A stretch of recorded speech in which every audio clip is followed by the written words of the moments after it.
Hello, I'm Captain Arnold Geerdts on Mango Flight 04. No, just as well.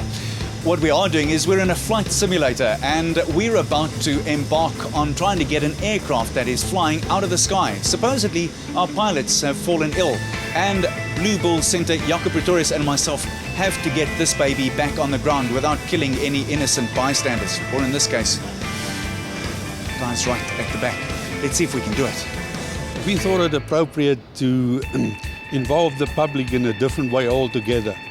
We always believed that passengers sitting in the back always had an idea what would happen the day if the pilots got sick or something happened, there's a catastrophe, and will I be able to do something about it? So that was the brainchild behind this today, that we are subjecting the public, and in particular Barlow world, and the celebrities from the sport world to come and join Mango in a simulator scenario session. A group who had no experience of flying at all were bundled into a classroom and given a snapshot tour of what keeps a 737-800 in the air. In an hour, we were supposed to learn what pilots learn in a lifetime. Then we were all off to the simulator.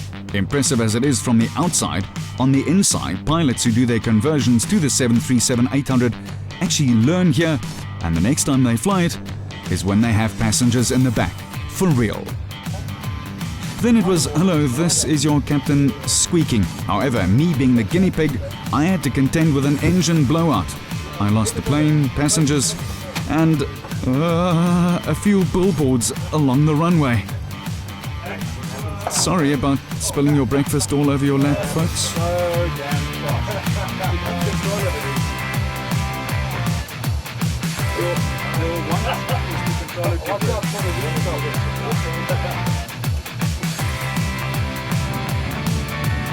Finally, it was takeoff time. Hey, I did it right.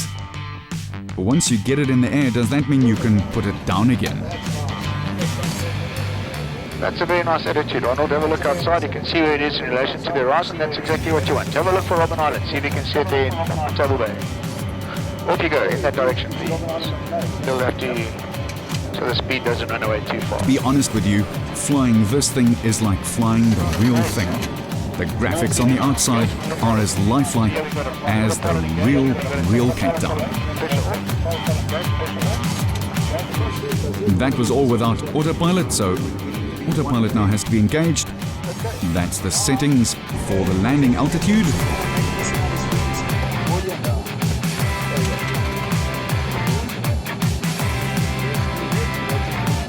But then it really got exciting, because on final approach, you really had to approach it correctly.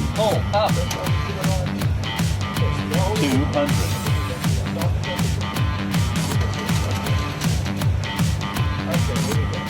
Luckily, the plane tells you exactly where, what, and how. Up.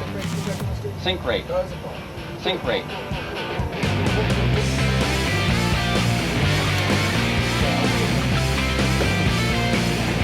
As the old lady in the back said, "Tell me, Captain, did we land or were we shot down?"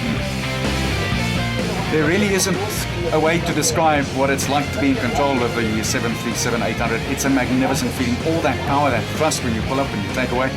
Let me tell you, it's hairy putting it down on the ground. And somehow, this aeroplane was, by one of the training pilots, explained to me as it's a V8 Chevy Camaro that wants to get away from you on the ground without any doubt. It's beautiful and in the air, but getting it down on the ground, it wants to kind of fight you a little bit. Now, I've done my bit, and I think I got the passengers sick in the back. But I want to see if Jaco Pretorius can be the center of attention and put this thing down spot on in the middle, like he's done hundreds of times with the right people. You guys left a little bit of right rudder. A little bit of right rudder. There, can you see now what you got there is keeping you paralleling us. So you want a little bit more right rudder. B1, and we're going to rotate. Rotate. Remember, 1,000, 2,000, 3,000, 4,000. Stop it there. Check it slightly forward. Although Mr. Pretorius did a really nice takeoff, it must be all that strength in the forearms. Everybody come on on A and B. You'll have to let the airplane go.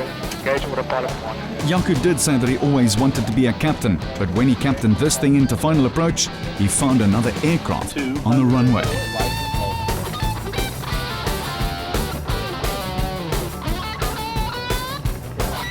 And he had to pull up and out yet again. Scary at the best of times. Luckily, Control Tower knew exactly what they had to do, and so did Captain Pretorius. Here was his second attempt at landing. The other aircraft had gone already. 100.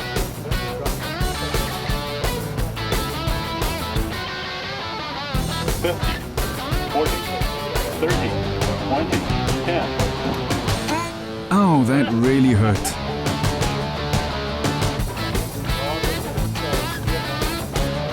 But then he's used to landing quite heavily. Sorry, Jaco couldn't resist it. So what we need to do is, I take commands in my earpiece in the studio, so I'll take the commands from the man talking us down, but then you obviously need to take the commands and do the organization, because that's what you do in the Bulls backline, isn't it? Yeah, perfect. I'm used to listening to all the guys' nonsense on the field, so I'm fine. Hopefully, we don't talk too much Who's the nonsense. biggest commander in the backline back there that you have to listen to, by the way?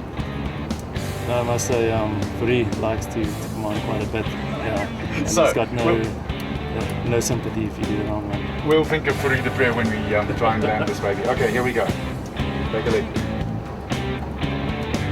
And now the real experience. Imagine for a second that the two pilots, the captain and the co-pilot, had taken ill. Unfortunately, now you were in the untrustworthy hands of co-pilot Geerdts and Captain Pretorius. Luckily, the control tower could talk us down. Roger, Geerdts, I would like you to engage an autopilot now. You can engage either autopilot A or B if you're familiar where the switches are. We are indeed. I'm engaging autopilot A, which is just engaged. Roger, we'd like you to turn onto a heading of 3. To be honest with you, at this point, my television experience, little as it is, of 26 years, certainly came in very, very handy. Listening to instructions on air is very much like being talked down by the control tower. Technology, modern technology that is, allows you in this situation to really be able to actually land the plane. To the flaps, okay? So we'll go to flap 15. Although listening to instructions and taking them and then executing them perfectly is what it's all about if you really have to save lives. Active has just now been engaged. Sorry about that, Cape Town. I'm feeling quite comfortable here. You're doing a good job. Although, if one has to be honest, 1 hour's worth of crash course at least gave you an idea of the layout of the cockpit, intricate and difficult as it is. Very well, guys. You're looking good. That was more finesse.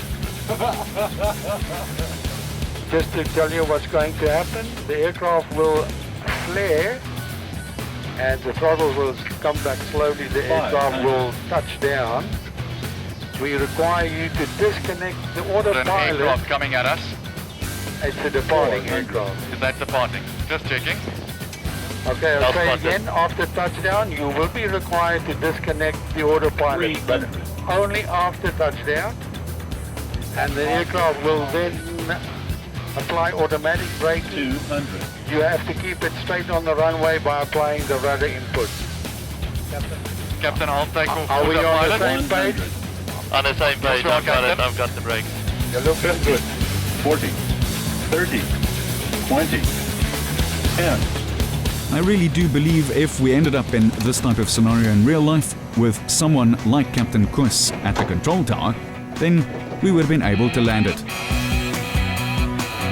Well done, guys.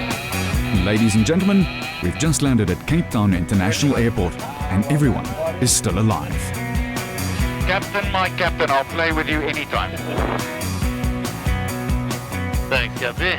Well, I tell you what, that was a lot easier than my first landing, but my captain here was ultra smooth. I can see why he commands so much respect in the team. Well done, Captain. Good fun. Well done. You know, you always hear about autopilot and all of that, but man alive, there's so many stuff around it. You've got to really know what you're doing in this. So yeah, it was good to, I respect the pilots a lot more, especially in bad weather and all of that, you know. And I assume that you feel slightly safer now when you fly Mango as well, knowing what incredible people are in charge and what fantastic people train. Definitely, it's thanks to Mango for this brilliant opportunity to have this great experience. We'll invite them to the training pitch as well one day and tackle them around a bit. Following Jaco and my experience, and I hate to be that brave, success, it was time for the rest of the team to try their hand at flying this baby and putting her back down on the ground. It was without doubt an out of this world experience, and I have new respect for pilots.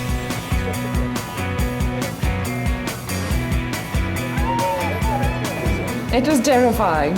Yeah, no, I have a whole new respect for flying after that. That was really, really stressful. I had to keep reminding myself that I wouldn't crash, literally. But it was good fun, yeah, but stressful. I don't want to be a pilot though. For the rest of the guys, there was some rather mixed success. Don't know how the passengers would have dealt with this if the pilots took so much strain. 20, 10. For the uninitiated, it was an opportunity to learn about something that holds a certain fascination for all of us. Mango and its training staff made it an unforgettable experience, one that taught one again that skill is acquired. Thanks. I'll fly with you guys anytime. Question is, will you fly with me?